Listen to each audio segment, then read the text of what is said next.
같이 묵상기도 드리시겠습니다.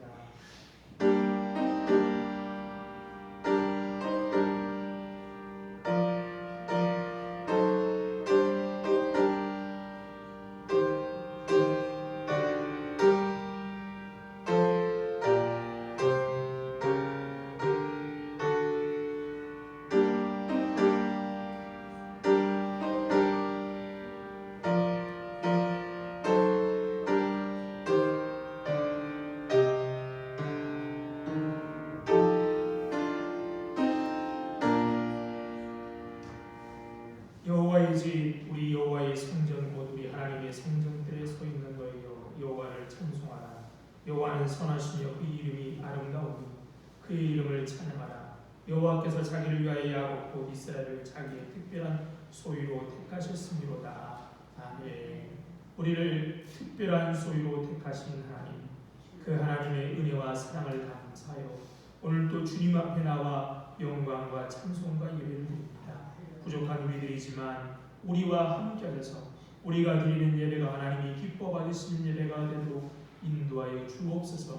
감사하오니 예수님 이름으로 기도드립니다. 아멘. 자리에 일어나서 찬송가 35장 찬송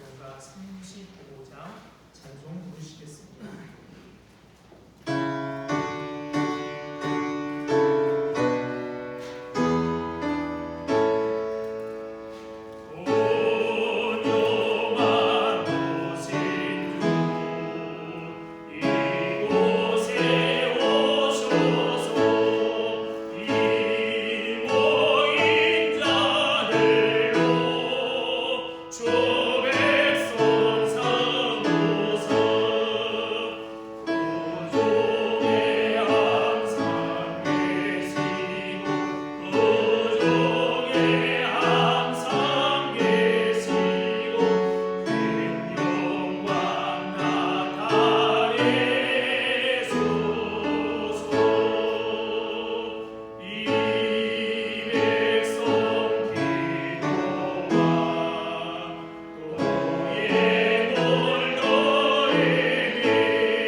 교독은 60번 시편 119편 교독합니다.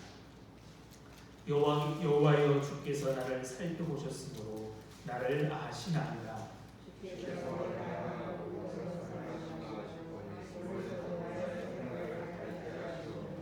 나의 모든 일과 내가 믿는 것을 살펴보셨으므로 나의 모든 행위를 익히 아시오니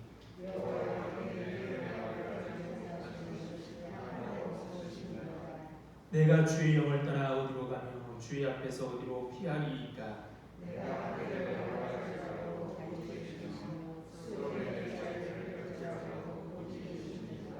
내가 새벽 날개를 치며 바다 끝에 가서 거주할지라도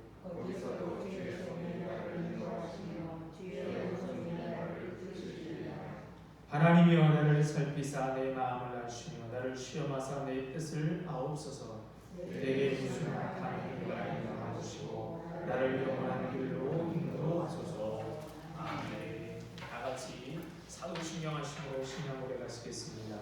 전능하사 천지를 만드신 하나님 아버지를 내가 믿사오며 그 아들 우리 주 예수 그리스도를 믿사오니 이는 성령으로 잉태하사 공정녀 마리아에게 나시고 본디오 빌라도에게 고난을 받으사 십자가에 못 박혀 죽으시고 장사한 지 사흘 만에 죽은 자 가운데서 다시 살아나시며 하늘에 오르사 전능하신 하나님 우편에 앉아 계시다가 저리 벌써 산자와 죽은 자를 심판하러 오시리라. 성령을 믿사오며 거룩한 공예와 성도가 서로 교통하는 것과 죄를 사하여 주시는 것과 몸이 다시 사는 것과 영원히 사는 것을 믿사옵나이다. 아멘. 자리에 앉으셔서 찬송가 496장 찬송가 496장 찬송 부르시겠습니다.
기도드리시겠습니다.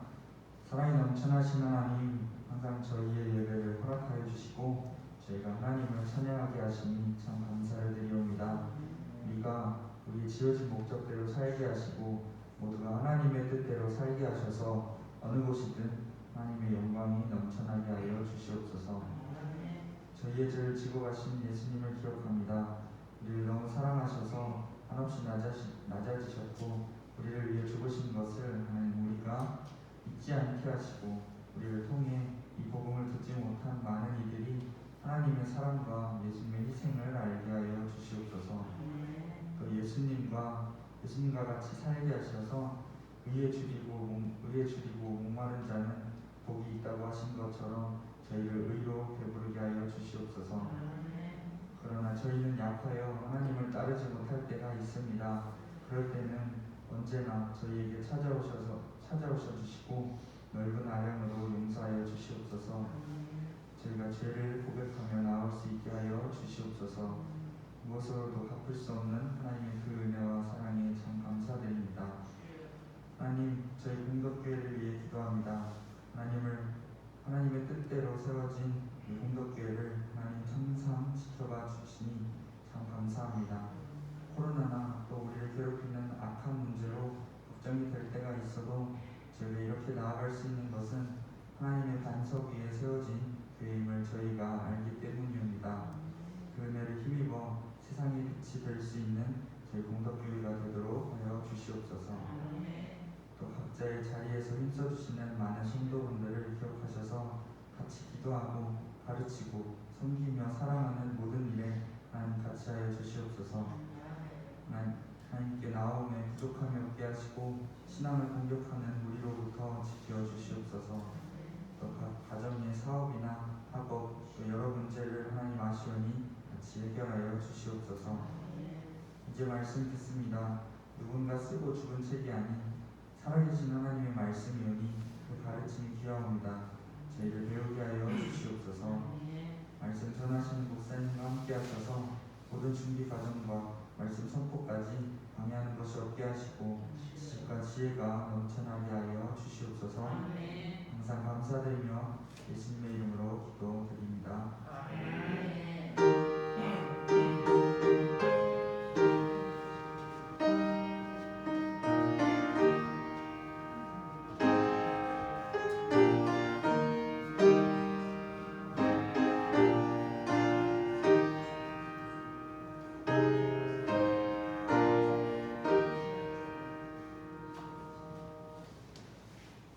하나님 말씀 보시겠습니다. 하나님 말씀은 마가복음 4장 26절로 29절에 있는 말씀입니다.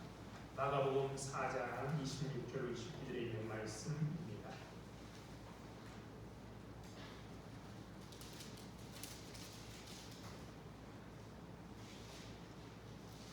마가복음 4장 26절로 29절에 있는 말씀은 자신 줄 알고 제가 읽겠습니다.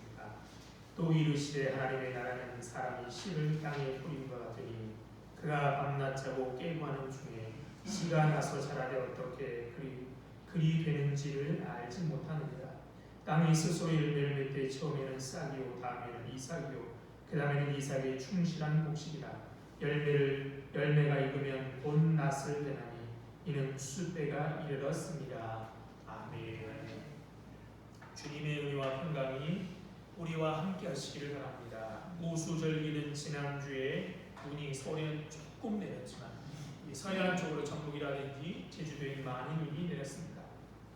하지만 영동은 건조특보로 특별히 어제 큰 산불이 나 있는 상황입니다. 이른 비와 늦은 비로 은택을 입히시는 주님의 사랑이 우리 삶 곳곳에 배어들기를 바랍니다. 옥상에 올라가 보니까 파가 푸릇푸릇 조금씩 나오고 있습니다. 이러니 저러니 해도 봄은 오고 있습니다. 사람들이 요즘 사는 게 좀 우울하다라고들 얘기를 합니다. 늘 피곤하고 별다른 기대도 없이 하루하루를 사는 것 같습니다. 그러고 보면 생명의 기쁨에 겨워 아침 햇살처럼 환한 얼굴을 보기가 참 어렵습니다. 쭉 늘어진 어깨에 핏기 없는 얼굴, 지친 발걸음들이 거리를 메우고 있습니다. 빈센트 반 고의 감옥 마당이라는 그림이 있습니다. 고는 이 그림을 그린 그해 7월에 권총으로 자기를 쏘고 이틀 만에 숨을 거둡니다. 이 그림을 보면 무슨 죄를 지었는지는 모르겠지만 일단의 사람들이 감옥 마당에 나와 운동을 합니다. 운동이래야 그저 높다란 붉은 담장 안에서 빙빙 도는 것뿐입니다. 창은 있다고 하지만 폐쇄된 공간에 죄수 한 명 한 명이 아무런 희망도 없이 그저 그럭저럭 하루를 살아갈 수밖에 없는 모습입니다. 지금 현실이 어찌 보면 그 그림 같은 허무함과 의미 없는 일상의 삶인지도 모르겠습니다. 하지만 그렇다고 하여 생을 허비할 수는 없습니다. 묵묵히 자기에게 주어진 생을 살아내야만 합니다. 삶을 정성스럽게 살아내는 것이 것처럼 소중한 것은 없습니다. 전도사하는 사람들은 헛되니 모든 것이 헛되더라라는 구절을 떠올립니다. 자칫 잘못하면 전도서는 허무주의의 교과서처럼 보이기도 합니다. 돈도 명예도 권세도 열정도 의미도 옳고 그름에 대한 다름도 다 부질없는 것처럼 말하니 말입니다. 그러나 전도서의 메시지는 세상사가 다 허망하다 혹은 가치의 상대주의를 말하는 것이 아닙니다. 우리가 좋아하고 집착하는 모든 일들이 소나기의 주인 모래처럼 빠져나갈 수밖에 없음을 알고 살라는 것입니다. 붙잡지 못할 것을 붙잡으려 인생을 낭비하지 말고 지금 우리에게 주어진 삶의 가능성을 귀히 여기며 살라는 것입니다. 중요한 것은 과거의 화려함이나 미래의 소망이 아니라 지금 여기에서 이루어지는 삶이라는 겁니다. 그 누구도 세상에서 벌어지는 일을 다 이해할 수는 없습니다. 척척 박사라도요 박사의 아버지라도 이해할 수 없습니다. 선한 사람이 왜 어려움을 겪고 악한 이들이 즉각 벌이 내리지 않는지 우리는 모릅니다. 세상이 부조리해 보이지요? 사람은 알 수 없음 속에 살아갑니다. 불확실함을 우리 삶의 일부로 받아들이고 동시에 삶의 시간을 살아가는 법을 배워야 합니다. 그러기 위해서는 하나님에 대한 철저한 신뢰가 선행되어야만 합니다. 하나님의 생각은 우리의 생각과 다르고 하나님의 길은 우리의 길과 다릅니다. 이러한 다름을 인정할 때, 하나님의 생각에 우리의 생각을 조율할 때, 하나님의 길에 우리의 길을 잇댈 때 우리는 조금씩 이전보다 나은 존재가 될 수 있습니다. 예수님은 종종 하나님 나라를 설명하기 위해 비유를 사용하셨습니다. 하나님 나라는 죽어야만 가는 곳이 아닙니다. 저 세상이 아닙니다. 지금 여기서 우리가 경험하는 새로운 세상을 가리키는 말입니다. 하나님의 나라라는 말은 하나님의 통치라는 말로 통용되곤 합니다. 당시 유대 세계를 다스리는 정치 세력은 로마였습니다. 로마가 지배하는 나라는 소수의 사람만이 행복한 나라이지만, 그래서 남은 이 사람은 불행하지만 하나님 나라는 모두가 행복한 나라입니다. 로마가 지배하는 나라는 삶이 피폐해지고 사람들을 원수되게 하는 나라이지만 하나님의 나라는 서로 돕고 돌보고 북돋워주는 사람의 나라입니다. 예수님이 이 하나님의 나라를 비유를 통해 설명하시는 특히 씨 뿌림의 비유를 통해 설명하셨습니다. 우리가 지지난주에 살펴본 것처럼 예수님은 네 종류의 땅에 떨어진 씨의 비유를 통해 하나님 나라를 설명했는데요. 오늘 본문도 땅에 씨를 뿌린다는 이야기를 시작합니다. 26절에 이렇게 말씀하죠. 또 이르시되 하나님의 나라는 사람이 씨를 땅에 뿌림과 같으니 풍요로운 결실을 기대하며 씨를 뿌리는 이야기인 것입니다. 풍요로운 결실을 기대하며 우리는 씨를 뿌립니다. 풍성한 결실을 위해서는 네 가지 조건이 있어야 합니다. 첫 번째는 성실하고 부지런한 농부이고, 둘째는 견실하고 튼튼한 씨앗, 좋은 씨앗이고, 세 번째는 비옥한 땅, 그리고 마지막 네 번째는 필요할 때에 비와 햇빛을 주시는 하나님의 도우심입니다. 이 네 가지 조건들 중 어느 하나라도 부족하면 풍요로운 결실을 기대할 수 없습니다. 그런데 풍요로운 결실의 첫걸음은 농부가 씨를 뿌리는 데 있습니다. 우리가 부른 찬송가 496장의 노래말처럼 비가 오는 것과 바람 부는 것을 겁을 내지 말고 또한 나지 아니할까 염려하며 심히 애탈지라도 뿌리는 데서 시작합니다. 농부가 씨를 뿌리는 것은 뿌려진 씨보다 더 많은 결실을 거두리라는 확신 때문입니다.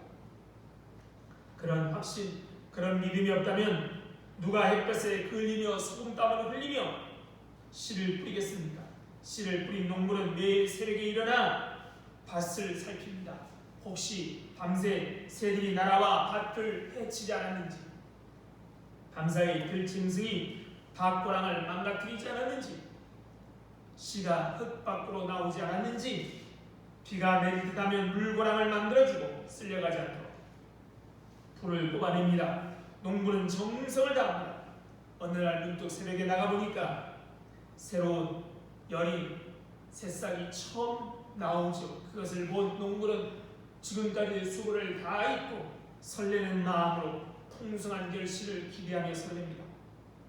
그런데 그 싹을 틔운 것이 농부입니까? 그렇지 않습니다. 농부에게는 싹을 틔울 능력이 없습니다. 27절 28절에 이렇게 주님은 말씀합니다. 농부가 밤낮 자고 깨고 하는 중에 씨가 나서 자라되 어떻게 그리 되는지 알지 못합니다. 땅이 스스로 열매를 맺되 처음에는 싹이요 다음에는 이삭이요 그 다음에는 이삭의 충실한 음식이요 씨가 자라고 나고 자라는 것을 농부는 알지 못합니다. 그리고 생명이 움트고 자라는 과정을 스스로라는 한마디로 요약하고 계십니다. 스스로라는 단어의 정의는 자신의 힘으로 남이 시키지 않았는데도 자기의 결심에 따라서입니다. 그러니까 생명이 스스로 나고 자란다는 말은 생명이 성장하는 데 인위적인 노력이 큰 의미가 없다는 말입니다. 하지만 농사를 지어본 사람들은 이 비유의 핵심이라고 할 수 있는 스스로라는 말에 고개를 갸웃거릴 수밖에 없습니다. 농부들은 씨를 뿌리기 전에 이미 퇴비를 뿌려 밭을 기름지게 만들고 씨를 뿌리고 물을 주고 벌레를 잡고 풀을 뽑느니라고 쉴 틈이 없습니다. 혹시 새가 해치지 땅을 해치지 않을까? 그렇죠? 들짐승이 밭고랑을 망치게 하지 않을까? 쉴 틈이 없습니다. 그런데도 이 비유에서 스스로라는 단어는 중요합니다. 우리가 잊지 말아야 할 것은 이 비유가 하나님 나라에 대한 비유라는 것입니다. 결국 이 비유는 하나님 나라는 인간의 노력으로 성취될 수 있는 것이 아니라고 말하는 셈입니다. 이 말은 역사를 새롭게 하기 위해 땀을 또 피를 흘리는 이들의 노고가 아무것도 아닌 것 같아 불편합니다. 만일 우리의 선한 노력이 하나님 나라의 성장과 아무런 관계없다면 우리는 무기력증과 숙명론에 빠질 수밖에 없습니다. 어떤 사람들은 인간은 하나님 나라 성장에 아무런 관계가 없다라고 말하면서 종말론적인 하나님의 나라를 그저 기다려야 한다고 말합니다. 그럼 우리 주님도 아무것도 하지 말고 기다려야 한다는 뜻으로 오늘 본문의 비유, 자라나는 씨의 비유를 말씀하셨습니까? 당시 유대인들은 이스라엘 식민지로 다스리는 로마를 하나님의 뜻을 거스리는 무리로 보았습니다. 따라서 그들을 물리치는 것이 하나님의 통치를 꿈꾸는 이들의 종교적 의무라고 생각했습니다. 그런데 그들 중에 어떤 사람이 있었느냐? 이런 사람들이 있었죠. 바로 열심당원, 헤롯당원 같은 사람들. 그들은 혁명을 통해서라도 무력적인, 폭력적인 혁명을 통해서라도 하나님의 나라를 억지로 이루게 해야 된다고 생각한 사람들입니다. 애굽에서 나온 이스라엘 백성들은 광야를 행진하다가 유아 지경에 이르자 요압 왕 발람은 이 이스라엘을 두려워서 발람이라는 선자를 추종해서 저주하러 가지만 하나님이 막아서 실패하고 맙니다. 그런데 십림에 머물던 이스라엘 백성들은 남자들이 아름다운 모압의 여인들과 음행을 하고 그들의 신전에 들어가 제사를 드리게 되었습니다. 하나님이 이렇게 두려워서 이방 선제를 통하여 이스라엘을 저주하는 것도 막아주셨는데 이스라엘 사람들은 그러지 않고 음행하고 이방신을 섬기자 하나님은 그들에게 연병을 내려서 백성들 가운데 24,000명이나 죽게 하셨습니다.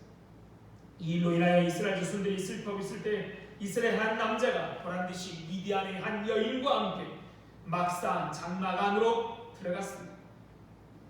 그러자 비누아스 엘르아살의 아들 또 우리가 아는 아론의 손자 비느하스가 뒤따라 들어가 창으로 그 두 사람을 죽였습니다. 그러자 연병이 그쳤습니다. 그렇죠? 그런데 하나님은 이 비느하스의 그런 행위를 뭐라고 말씀하냐? 내 질투하심으로 질투하여 내 노를 돌이켰다라고 말합니다.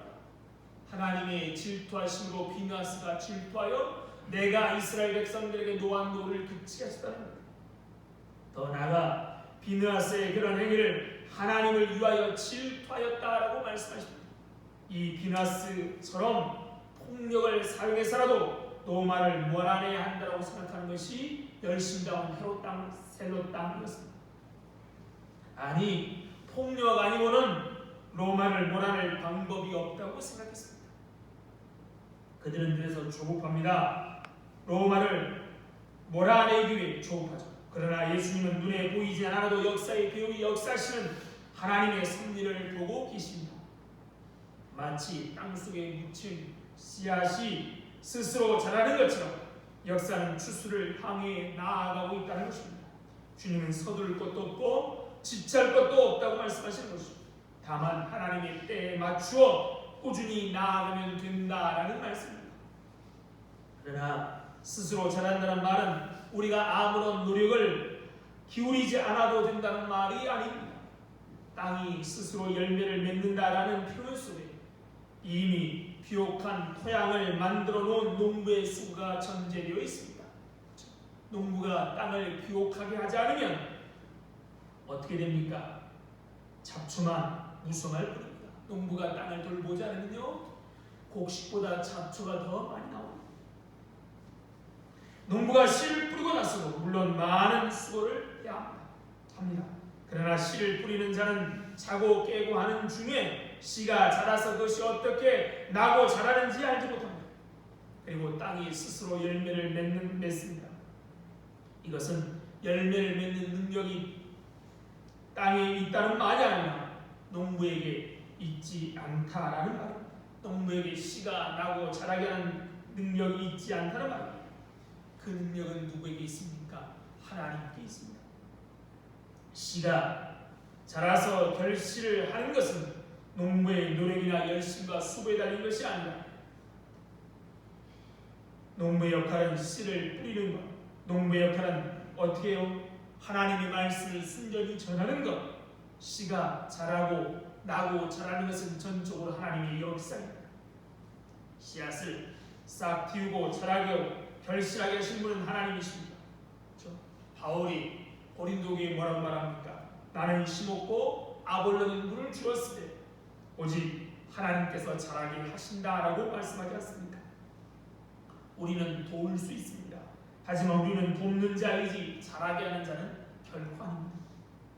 그런데 우리는 뿌린 씨가 나지 아니할까 염려하면 심히 예 같습니다. 말씀을 빼앗아가는 사탄의 역사, 은혜를 받는 것처럼 보이지만 정작 아무것도 받아들이지 않는 돌박 같은 마음, 또 모든 말씀의 역사를 질식시키는 가시 떨기를 보고 우리는 낙심하기 쉽습니다. 이때 유혹이 우리 마음에 찾아옵니다. 어떤 유혹입니까? 씨, 즉 종자를 바꿔보자는 거죠. 왜 씨가 자라지 않느냐? 왜 열매를 맺지 않느냐? 씨가 문제가 있다고 생각합니다. 길과 같은 토양에도 흙이 얕은 돌밭에도 가시떨기와 같은 곳에서도 질식하지 않고 살아남을 수 있는 그런 씨를 찾는 것입니다. 그렇죠? 그런 것이 있을까요? 그런 것이 있다고 하는 것이 다른 복음입니다. 바울 사도가 만일 그런 복음을 전한다면 천사라 할지라도 저주받을 것이라고 했던 그런 거짓 복음인 것입니다. 그것은 하나님이 아니라 사람을 기쁘게 할 뿐입니다. 하나님 말씀만 전해서는 성장이 있을 수 없습니다. 다른 것 전해야 됩니다. 이게 바로 거짓 복음이라는 것이죠. 사람은 언제나 유혹이 있습니다. 곧 눈에 보여야 하는 것이 사람의 마음이죠. 보이지 않게 또 더디게 눈에 보이는 방법을 추구합니다. 그런데 성경은 뭐라 말하냐? 그것은 다른 복음이고 그것은 사람을 기쁘게 하는 것이라고 말씀합니다. 혹시 그것이 빠른 시간 내에 눈에 보이는 결과를 만들어낼다 할지라도 어떤 밭이든 가리지 않고 열매를 맺은다 할지라도 그것은 하나님의 나라와 아무런 상관도 없고 사람의 왕국 곧 사탄의 나라를 만들어내는 것뿐인 것입니다. 이것은 매우 심각한 문제입니다. 그렇죠? 교회에 나쁜 일이 일어나는 것, 요즘 벌어지는 불미스러운 일 모두가 바로 그런 열매를 거둬들이고 있는 것입니다. 씨를 뿌린 후에 농부는 밭도 살펴보고 힘도 매야 하는 등 수고를 해야만 합니다. 그러나 이것은 농부가 씨를 자라게 하고 열매를 맺게 하는 능력이 결코 아닙니다. 오직 하나님만이 자라게 하고 나게 하고 자라게 하고 열매를 맺게 하십니다.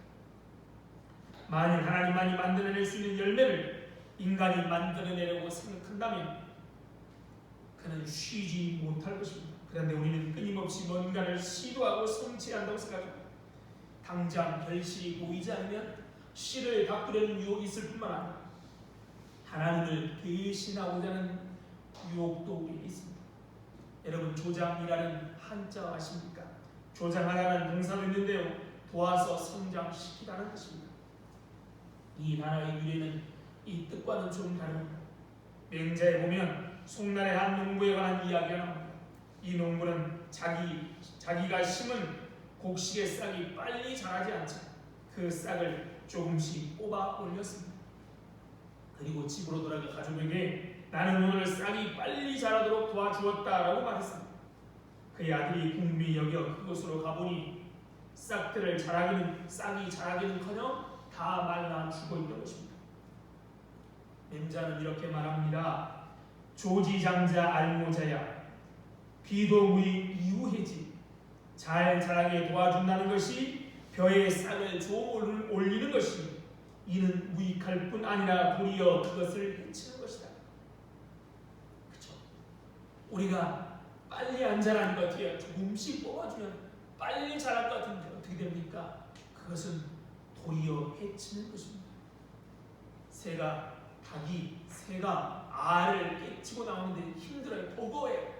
그래서 사람이 그 알을 깨주면 어떻게 됩니까? 나온 닭은 살지 못합니다.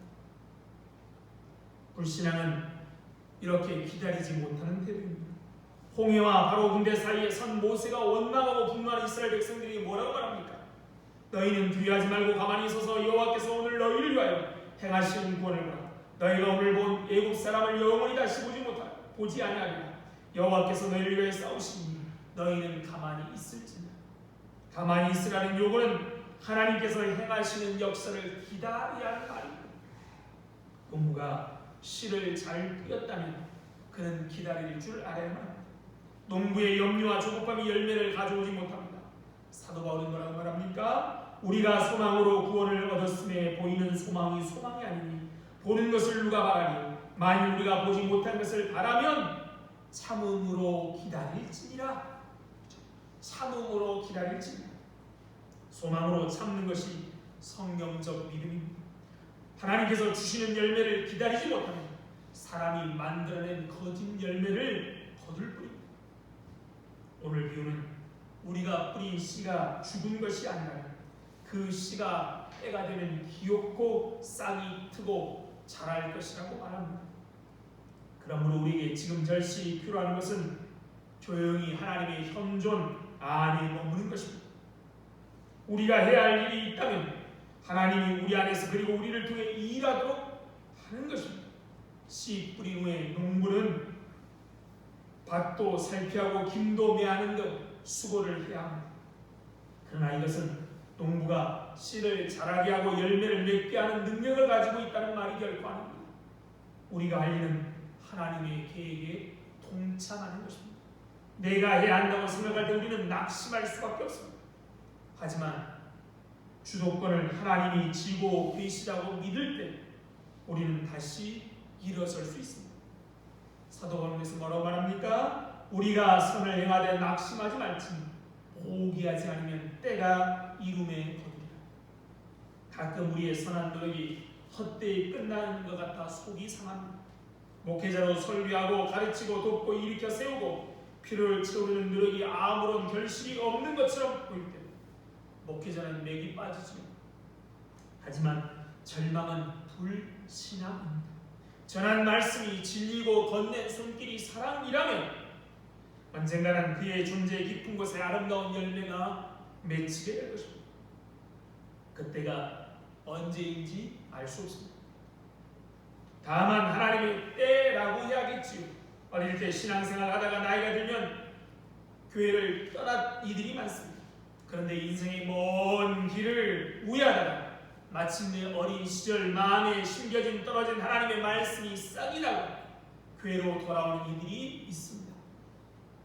땅속에 바라한 씨처럼 하나님의 말씀은 누군가의 마음속에서 이미 자라고 있습니다. 이 믿음이 우리를 살게 하는 것이죠. 하지만 우리는 우리가 뿌린 씨의 열매를 다 알고 확인할 수 있는 것은 아닙니다. 그래서 기다려야 합니다. 분명히 잘하고 있지만 우리가 확인할 수 있는 것이 아닙니다. 그러기에 기다려야만 합니다. 이 기다림은 노년의 때까지 기다림을 의미하지 않습니다. 늙으면 나이 들면 시간 지나면이 아닙니다. 그것은 하나님 앞에 서서 이 세상의 모든 일이 다 드러나게 될 때까지 기다리는 겁니다.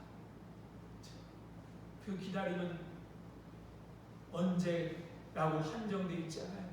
그렇지만 반드시 확인되죠. 언제요? 우리가 하나님 앞에 섰을 때. 그리고 하나님께서 씨를 뿌리는 우리의 수고를 하나도 헛되게 만들지 않았다는 사실을 보게 될 것입니다. 이사야의 말씀과 마찬가지로 말입니다.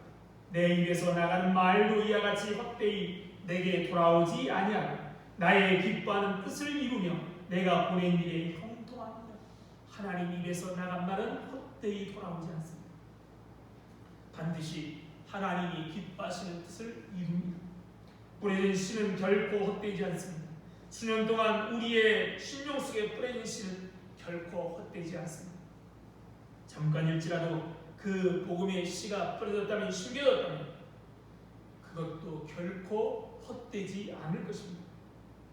여기에 우리의 소망이 있습니다. 모든 씨 뿌리는 자들 위한 하나님의 위로와 격려가 있습니다. 우리는 그날을 기다립니다. 모든 것을 보게 될 날을 믿음으로 기다려야죠. 그렇죠? 우리 평생에 어쩌면 못 볼 수도 있습니다. 그러나 반드시 그 열매를 거두게 될 것입니다. 우리는 하나님 앞에 설 때 그것을 우리 눈으로 확인하게 될 것입니다. 그러므로 낙심하지 말고 힘을 얻어 우리는 때를 얻든지 못 얻든지 신실하게 하나님의 복음을 전해야 되고 수고와 땀 흘림을 계속해야 되는 것이죠. 그러면 우리의 수고가 헛되지 않고 반드시 열매가 거두어지게 될 것입니다. 그런데 그것은 시간이 해결해 주는 것이 아닙니다. 하나님은 지금도 쉼없이 일하고 계시기 때문인 것이죠.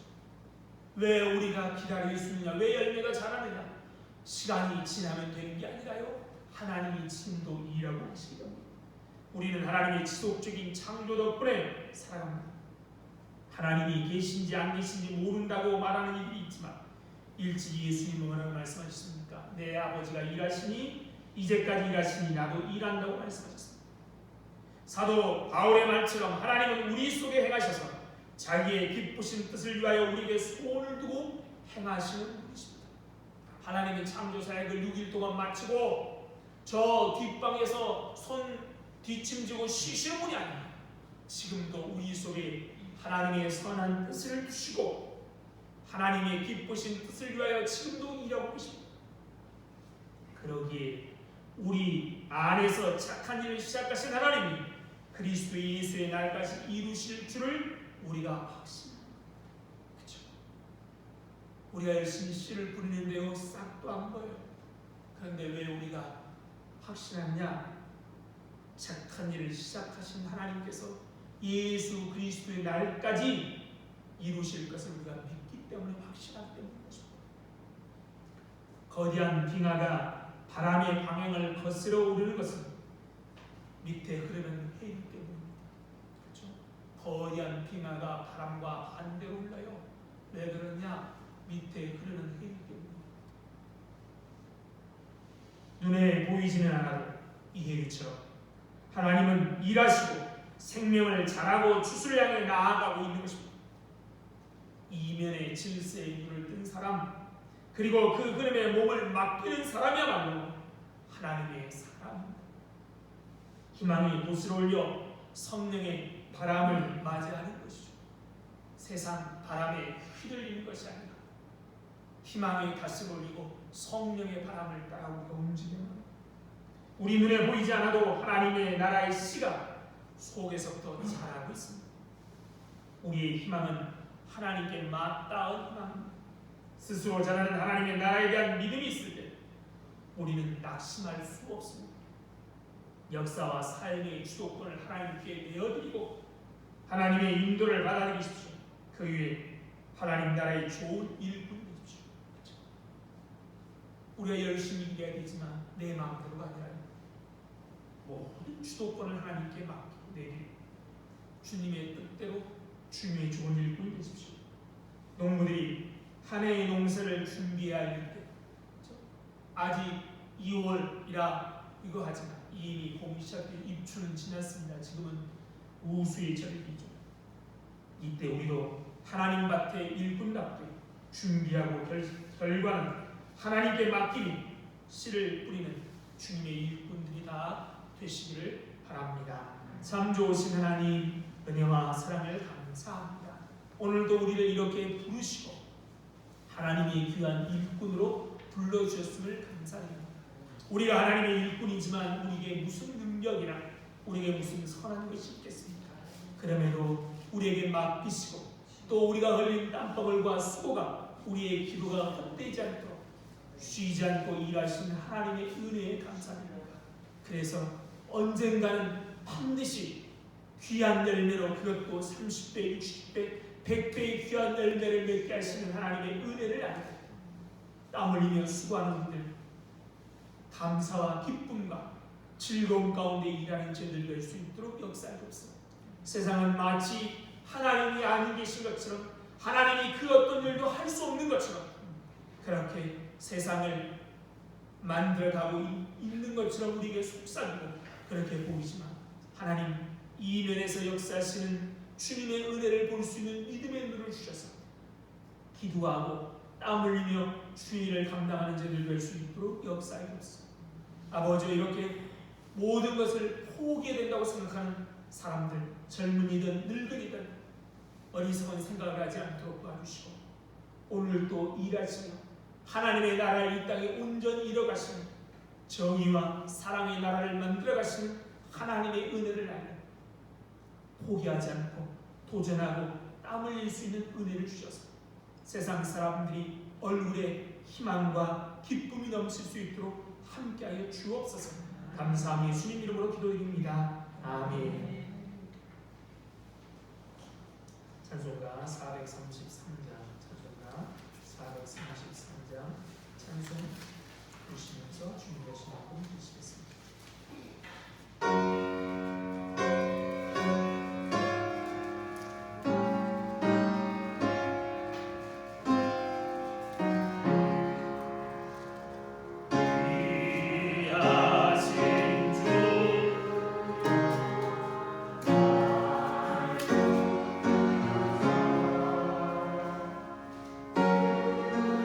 괴로운 날마다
참 좋으신 하나님 감사합니다. 오늘도 우리에게 이렇게 귀한 은혜를 주시고 낙심하지 않고 씨를 뿌릴 수 있도록 일하시는 하나님의 은혜에 감사하여 오늘도 주님 앞에 귀한 물질입니다. 이 물질과 함께 우리들을 받아주셔서 하늘의 귀하고 아름다운 일에만 사용하여 주옵소서. 물질이 없어서 건강 때문에 사람이 없어서 열정이 없어서 무엇보다도 믿음이 없어서 하나님의 영광을 가리지 않도록 미리미리 넉넉하게 채우셔서 하나님께 영광을 돌리며 살아갈 수 있도록 은혜 베풀어 주옵소서. 하나님 아시지요. 오늘도 우리와 함께 일하시는 하나님의 은혜를 알고 나누고 섬기고 돕고 하는 우리를 위해서 온 땅이 사랑으로 넘치고 하나님의 은혜가 넘치는 세상으로 바꿔갈 수 있도록 역사해 주옵소서. 감사하며 예수님 이름으로 기도드립니다. 아멘.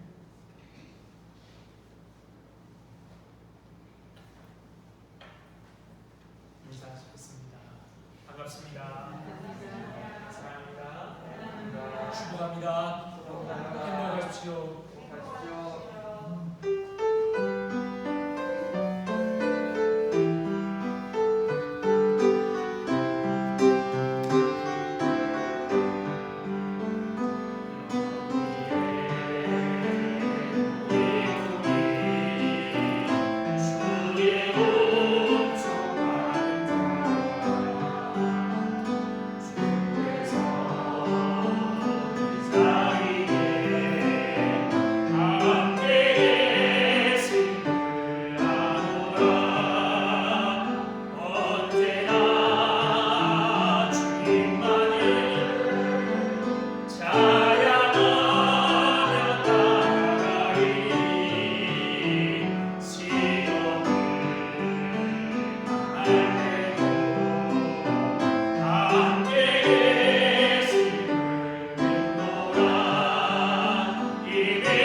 성령님의 교통하심이 오늘도 나지 아니할까 염려하고 있할지라도 일하시는 하나님의 은혜를 알고 기쁨으로 씨를 뿌리기로 다짐하고 또한 믿음으로 기다리기를 다짐하는 이 자리에 모이는 성도들 위해와 그들의 가정과 하는 일 위해 우리 공동체 위해 지금부터 영원토록 함께 있을지어다. 아멘.